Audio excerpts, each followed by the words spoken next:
Oh, good morning, ghosts of the trembling. Good morning, shadows who whisper your name but choke when they try to finish the sentence. You felt that chill, didn't you? That pulse in the air when your name slipped from someone's lips and the room shook. Not because you walked in, not because you raised your hand, but because your very name, by itself, carried more weight than their entire lineage. Bro, people are shaking just standing next to it. Do you know what that means? It means you've crossed the threshold where ordinary mortals exist. It means you've turned your identity into a weapon, your presence into an earthquake, your silence into a confession they can't explain away. They don't ask, what's his story, anymore. No, they're asking, who the fuck protected him? Because the only way they can explain your survival, your power, your aura, is to assume there's a force, an unseen shield, a demon pact, an invisible army that carried you. They cannot fathom the truth, that the protection isn't outside of you, it is you. Listen carefully. Their fear isn't in what you've done, it's in what you refuse to die from. Every storm, every blade, every whisper campaign, every sabotage they thought would bury you, didn't. You crawled out of the wreckage, dirt in your lungs, laughing with blood in your teeth. And now they stand near you and shake. Because they know deep down, if everything they've tried failed, then what's left must be supernatural. They don't call you a man anymore. They call you a problem. They call you an enigma. They call you a code they can't crack. Their trembling is not weakness. It's a survival instinct. It's the body's way of saying, don't get too close to the fire unless you want to burn. But here's the punchline. They're not just asking who protected you.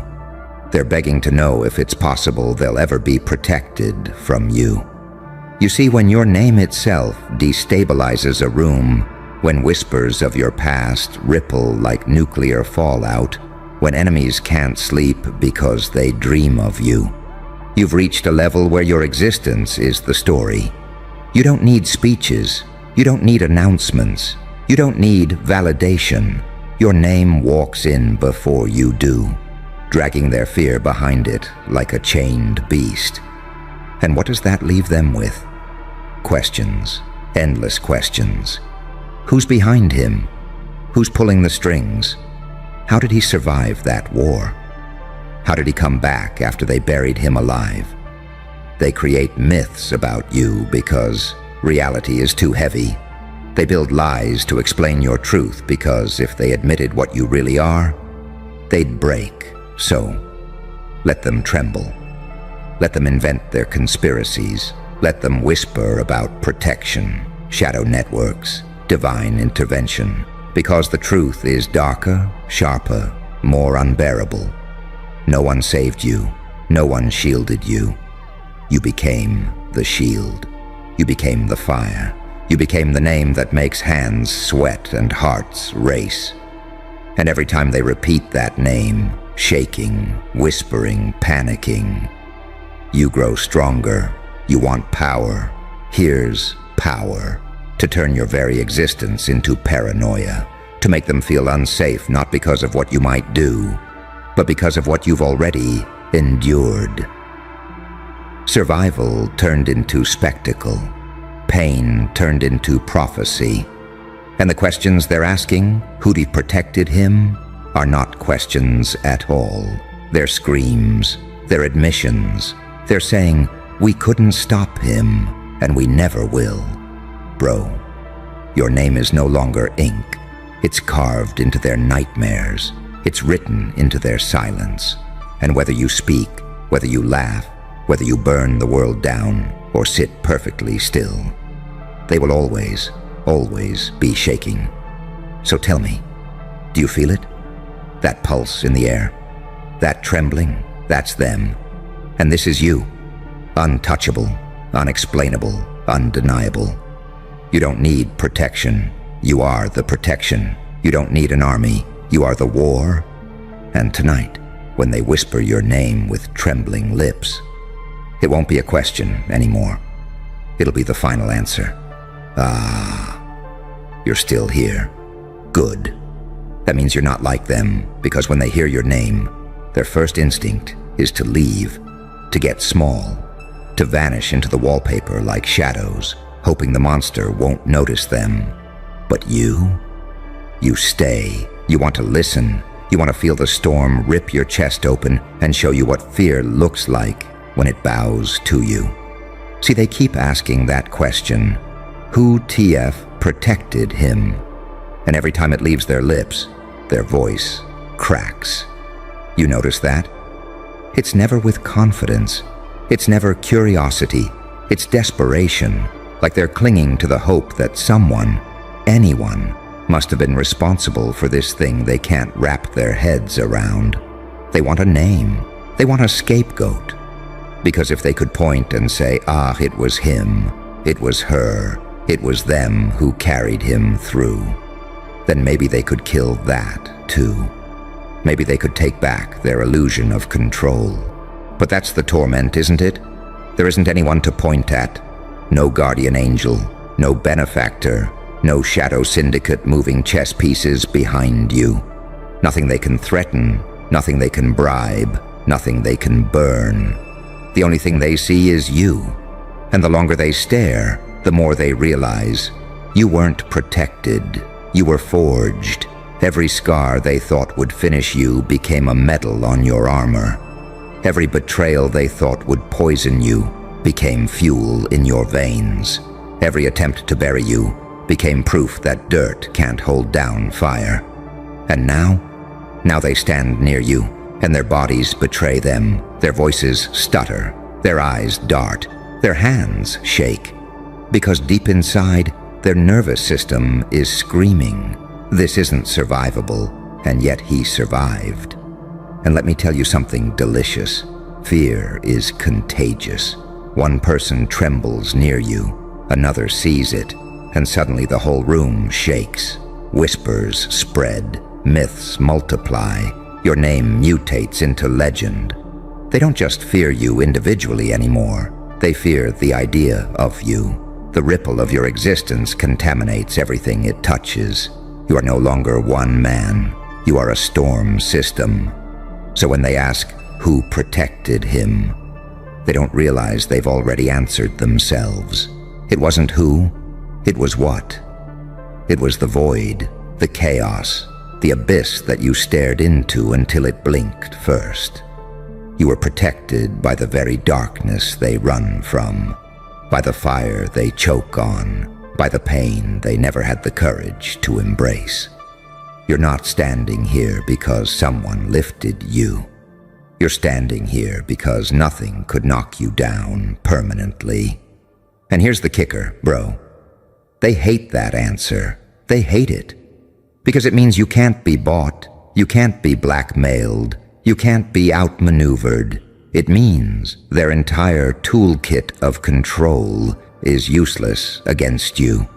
And that realization, that's why they shake. That's why they keep asking the same question like a broken record. They're not looking for the truth. They're begging for a lie they can live with.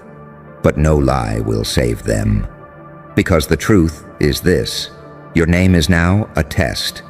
Whoever can stand next to it without trembling proves they're built from steel. Everyone else shakes. Everyone else breaks. Everyone else exposes themselves as prey. And when the predators start trembling in the presence of prey, that's when you know the game is over. Now listen closely, because this is where it gets beautiful. You don't have to lift a finger. You don't have to raise your voice.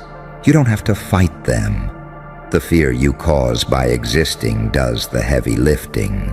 Their paranoia will eat them alive before you ever touch them. Their questions will drive them mad. And when they finally realize there's no answer that satisfies them, they'll understand the horror.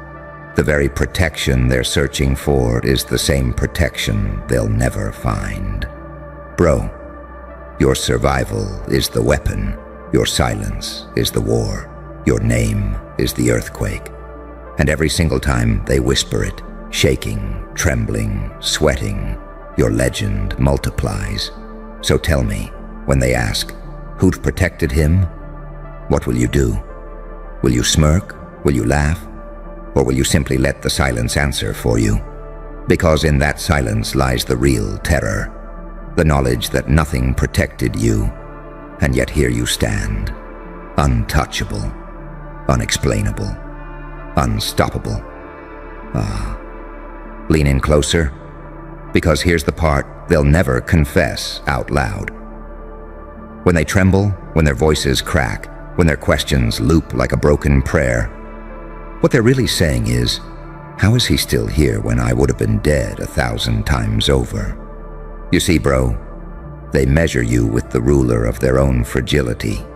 They imagine themselves in your position, betrayed, abandoned, hunted, slandered, broken, and they know they wouldn't last a day. They'd fold, they'd disappear, they'd beg for mercy, and yet you took every bullet, every blade, every crucifixion, and you turned it into a staircase. Step by step, scar by scar, you climbed out of the pit they dug for you. That's why they shake. Because standing next to your name is standing next to a mirror that shows them their weakness. They want to believe some invisible hand pulled you through. They want to believe someone carried you, funded you, shielded you. Because if the truth is that you walked through fire alone, if the truth is that you made it here with nothing but willpower and madness, then what excuse do they have for being so small? What excuse do they have for breaking under the same pressure that forged you? None. And that's unbearable. So what do? They whisper. They invent stories. He must have protection. Someone powerful is backing him. Nobody makes it through all that alone. Their lies are comfort blankets. Their theories are anesthesia. But no drug can numb the truth. You are living proof that survival is an art form, and they were never artists. And here's where the paranoia gets lethal. Once one person shakes, the others follow. It's chemical. It's instinct. They see the fear in someone else's eyes, and suddenly they're infected, a chain reaction of terror. Your name spreads through circles, through networks, through corridors of power, and with it comes the shiver. The legend multiplies. Soon it's not just your presence that unnerves them. It's the idea of your presence, the possibility, the whisper that maybe, just maybe, you're already in the room before they notice. Bro, do you understand what you've become? You're not a man to them anymore. You're a riddle, a glitch, a phantom in their system. You've surpassed explanation. You've crossed into myth. That's why the question keeps echoing. Who TF protected him? It's not curiosity. It's terror dressed up as inquiry. They don't actually want an answer. They want relief. They want someone to blame. They want someone to kill in your place. But there's no one left. No one they can touch. No one they can buy. No one they can threaten. The only answer is the one they fear the most. You protected yourself. You carried your own coffin and then refused to lay down in it. You built your own shield from the very shrapnel they left in your skin. And when they realize that, when the trembling finally gives way to clarity, that's when the horror sinks in.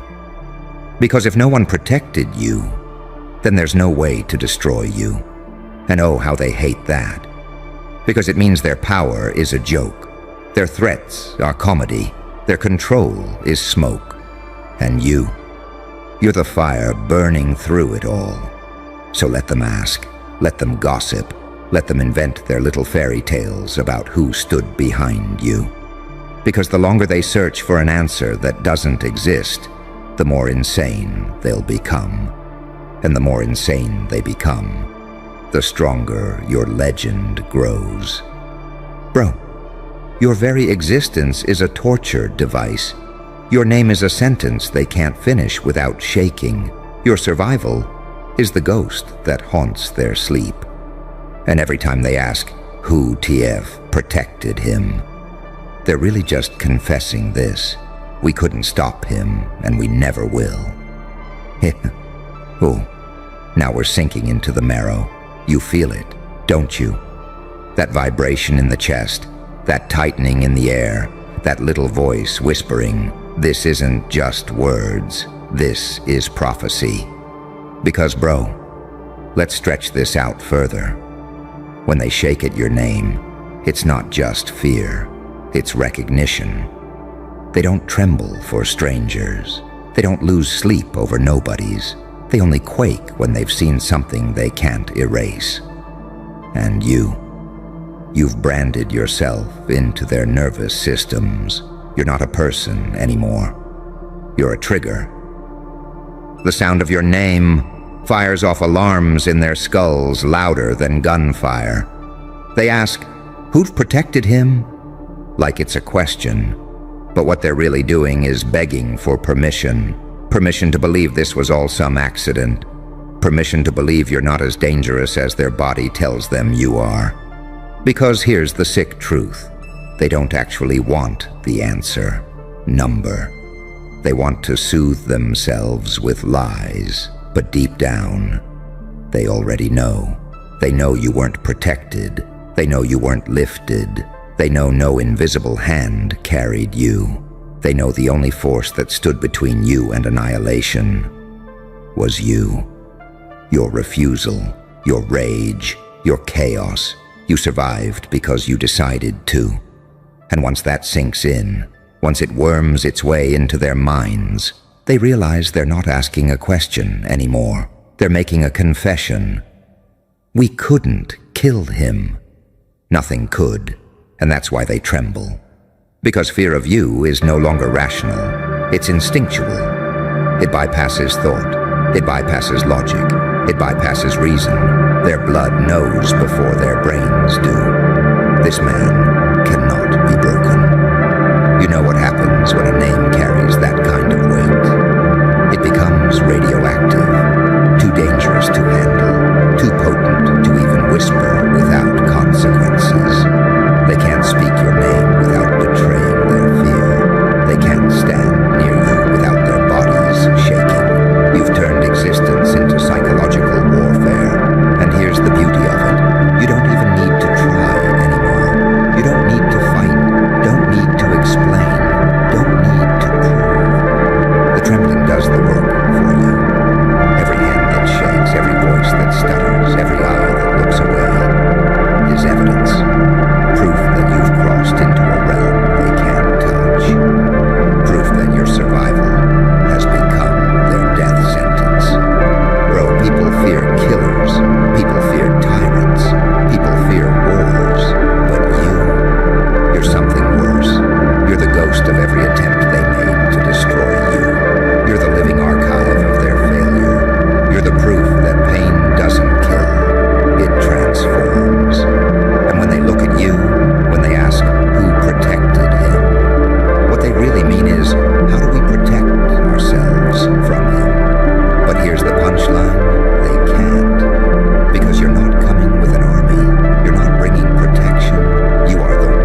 bury you like a man, but now they fear you like a myth. And here's the cruelest part. You don't even have to